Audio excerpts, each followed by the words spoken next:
you know what? France has been held by the balls. France has no room to breathe. I mean, like, 6 countries have denied France, you know. Ivory Coast was the country with the highest population of French military bases in the whole of Africa. Military personnel in the whole of Africa. But now they've also decided that by the end of 2025, we want to see you pack and go. Here is a report. Now we are starting with the latest from West Africa, where the new year has kicked in with a renewed anti-colonial sentiment. Another nation in the region has joined the France Out chorus, and that is Ivory Coast. Ivory Coast President Alassane Ouattara has announced that French forces will withdraw from the West African nation this month. He made the announcement in an end-of-year speech. My dear compatriots, dear brothers and sisters, we can be proud of our army, whose modernization is now a reality. It is within this framework that we have decided on the coordinated and organized withdrawal of French forces from Ivory Coast.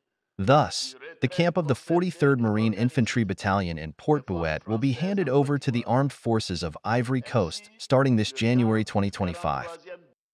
Hours before Ivory Coast, Senegal also confirmed that French troops will leave the nation by the end of this year.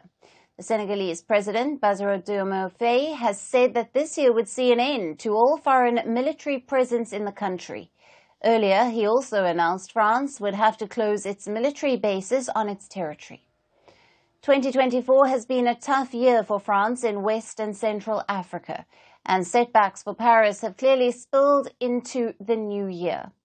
Over the last 2 years, France was forced out of several of its former colonies. It started with the coup belt of West Africa after the military government took charge in Mali, Burkina Faso and Niger. They kicked France out, and then Chad, which was considered France's most stable and loyal partner in Africa, abruptly ended its military cooperation with its former colonial power. Now France has handed over its first military base in the country. Now most recently, Senegal and Ivory Coast have joined the list. With some 600 troops, Ivory Coast is currently home to the biggest remaining contingent of French troops in West Africa. Since the independence of French colonies, France had maintained a policy of economic, political and military sway in Africa. This policy, dubbed as Francophrique, included having thousands of permanent troops in the region.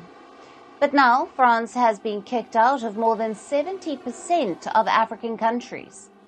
The French remain only in Djibouti, in the Horn of Africa, with 1,500 soldiers, and in Gabon, with 350 troops. The latest members announcing France's ouster, Ivory Coast and Senegal, are also members of the regional bloc ECOWAS. The group is accused by the West African junta nations of being a puppet of the West. Military leaders of Niger, Mali and Burkina Faso have split from ECOWAS and have instead formed their own alliance. They have ditched ties with the West and have forged closer relations with Russia. Taking advantage of the anti-West sentiment, Russia quickly filled the void. Its mercenaries are deployed across the Sahel to help them to fight Islamist insurgents who are active in the region. As France loses its influence, political watchers believe it has been making efforts to revive its waning political and military clout in Africa. As per reports, Paris is devising a new military strategy in the continent. It is deliberately downscaling military ties, a measure that would sharply reduce its permanent troop presence on the continent. There is only one exception, and that is Djibouti. Djibouti, where France has some 1,500 troops deployed, could now assume a greater role in Paris's Africa strategy. French President Emmanuel Macron recently visited the Horn of Africa nation. He said the French military base in the country would be reinvented as a projection point for the country's missions in Africa. Currently, the base is more focused on the Red Sea, the Indian Ocean, and the Indo-Pacific than it is on Africa. But now it could focus more on Africa amid a series of setbacks in the rest of the continent. Could Macron's new strategy in Africa work out for Paris? or is it the end of Francophrique? Now, for more on this, we have with us Beverly Ochieng, a senior analyst, Francophone Africa at Control Risks. Ochieng is joining us live from Dakar, Senegal. Thank you for being with us. Thank you for having me, and Happy New Year to you. And Happy New Year to you. Let's jump right in. What are the primary reasons behind the Ivory Coast decision to ask French troops to leave? And how does this reflect the growing anti-French sentiment in the region? Well, to be honest, it feels as if President Alassane Ouattara is preempting the growth of anti-French sentiment. This is an election year for Côte d'Ivoire, and he has to make decisive decisions to make it seem as though the election is going to be independent, that Francophrique is not going to influence future politics, security, policies, or even interregional relations. Anti-French sentiment has targeted Côte d'Ivoire over the years, particularly coming from the Sahel, where military rulers they accuse Côte d'Ivoire of hosting rare bases for France.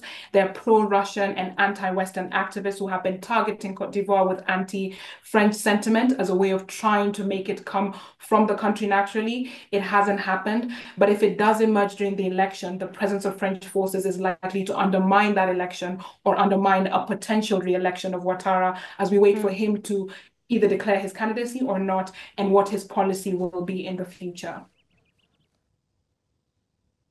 And Beverly, how does the removal of the French troops from the Ivory Coast, following the similar moves by Burkina Faso, Niger, and others, impact France's strategic and security influence in West Africa? Well, France now has to realign its presence in the region because of the hostilities coming from military governments and even from the public. So one of the things it is doing, as you pointed out, is realigning how many forces will be present in the region. Quite a number have reduced due to hostilities with governments, but also being proactive about pulling down its own troops. It also just means that France may have to think of other strategic points to be influential. So outside of politics and security, economic influence. The recent visit to France by the Nigerian President Bola Tinubu, where he signed agreements in agriculture and broad spectrums of the economy, is one area that France is looking at. And also, interestingly, Kenya will be hosting one of the very first France-Africa summits, which has always been held in France. So France is looking actively for new allies while also trying to reduce its presence, especially under President Macron, because he has been the one who has faced the most backlash from Francophone West Africa. And this has had a ripple effect on French commercial interests, which are now diversifying across the continent. And with countries like Senegal and Chad, who were once considered France's reliable partners in the continent, now also distancing themselves, what does this mean for the future of France's relationships and foreign policy in Africa? We've seen a shift in focus toward Djibouti. Yes, I mean, the Djibouti coast is quite strategic. It's at the Red Sea. There are lots of other military bases that are present there, including China, the US. It's an area where security operations and cooperation has been quite strong given the insurgency from Al-Shabaab, but also giving it a window into some of the confluences of political interest in East and Central Africa because it extends quite a bit. So France might shift its security policy more to Djibouti and use that as an anchor to influence the region with the Al-Shabaab insurgency, win hearts and minds, particularly in Kenya, in addition to the economic policy that it's building with the France-Africa summit that will be held there.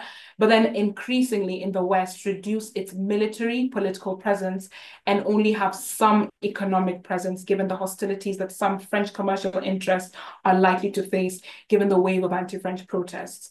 But in the long run, East and even Anglophone-speaking countries might be influential to France's future policy under Macron, while in Francophone West Africa, we're going to see an emergence of other countries like Russia, Turkey, and China in commercial and security interests.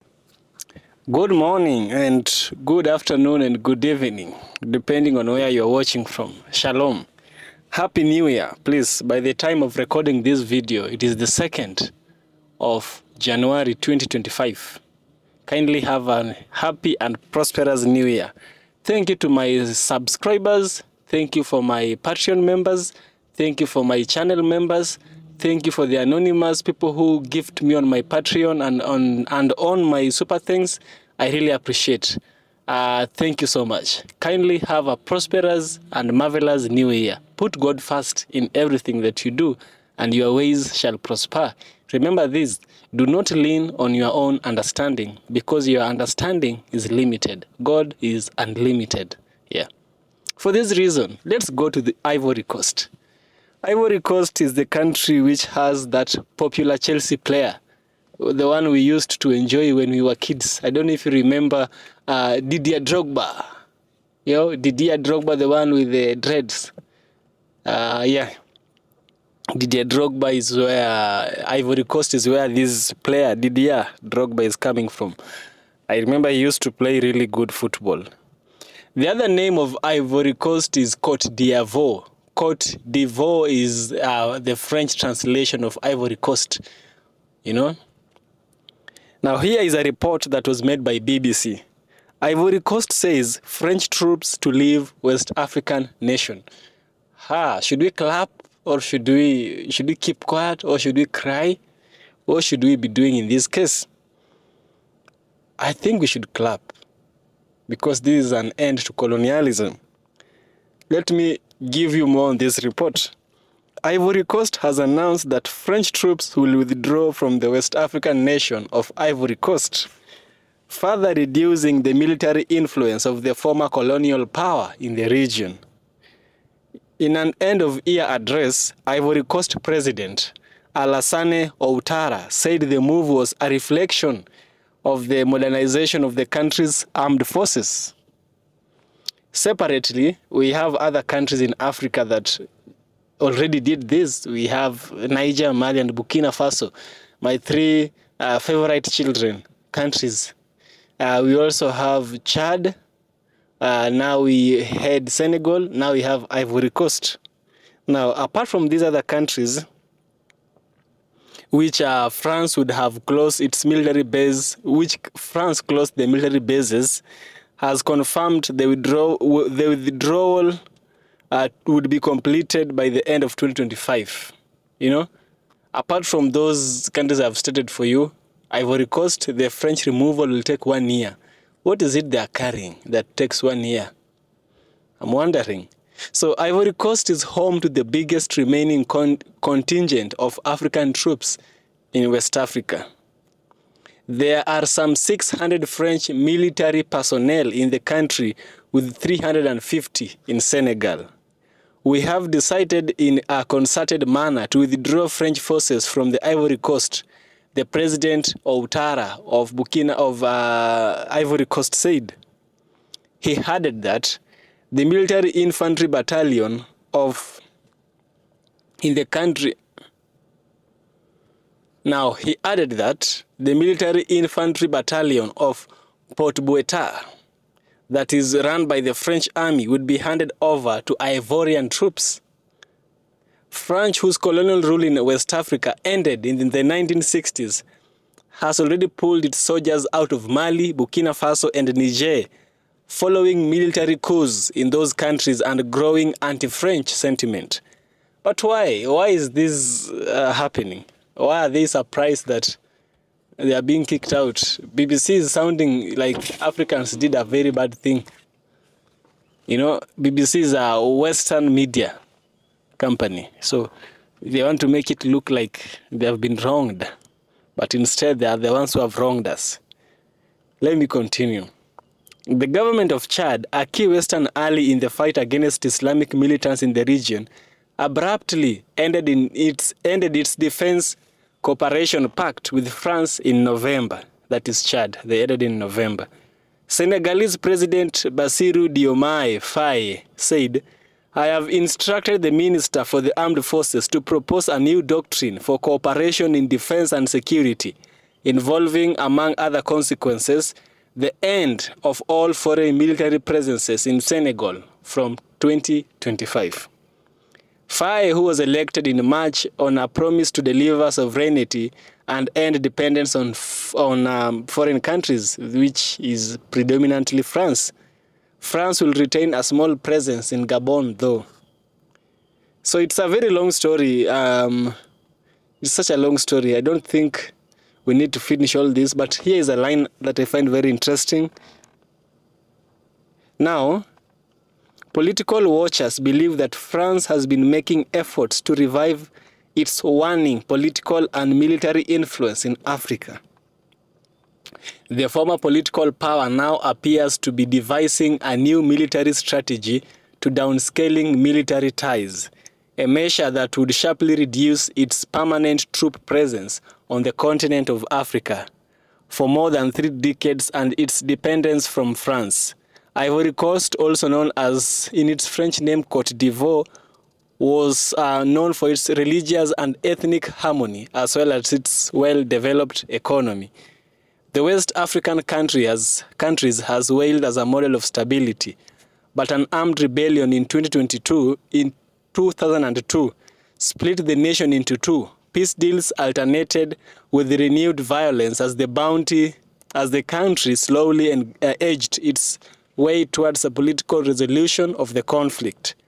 Despite the instability, Ivory Coast is the world's largest exporter of cocoa beans, and its citizens enjoy a relatively high level of income compared with other countries in West Africa. I told you, wherever you see France, there is something good they can reap from you. For Ivory Coast, it is the cocoa bean, you know, the cocoa bean which is used to make cocoa and chocolate. There's a lot of things you can make from cocoa beans, you know. But even if you leave the cocoa bean, even if we stop focusing on the agricultural side, the strategical point that Ivory Coast is located makes it a very an interesting part for the West African, for the French, you know. It's a strategical point where if they want to move about, if they want to attack a certain defiant African country, defiant in their own terms, African country, they can easily maneuver and do their own things. You remember the other day, Burkinabe President Ibrahim Traore was calling out Ivory Coast for planning to, you know, overthrow his government. He said that Ivory Coast was in collaboration with France to overthrow him. And right now, Ivory Coast itself is withdrawing from the French. I mean, what's happening? What is not happening? You know, a country that collapses, an empire that collapses, these are always the signs. These are always the beginning. This is even more than a sign. This is the actual happening, you know. I'm happy that Africans are beginning to see the true color of things. Let's throw away those rose-tainted images of the Western people. Let's put on the real glasses. Put on something transparent. You see someone for who they are. Not something which has been planted on your head that you can't survive without so-and-so. You need them in order to survive. No. Africa had always survived without these people. In fact, when there was hunger on their side, they came here to have food. We never went there to have food. They came here in Africa to have food. So this tells you that Africa, we have plenty. Plenty is our portion. Yeah. This is EFK Original Documentaries. If you like what I do, subscribe to the channel. I shall surely appreciate for your support.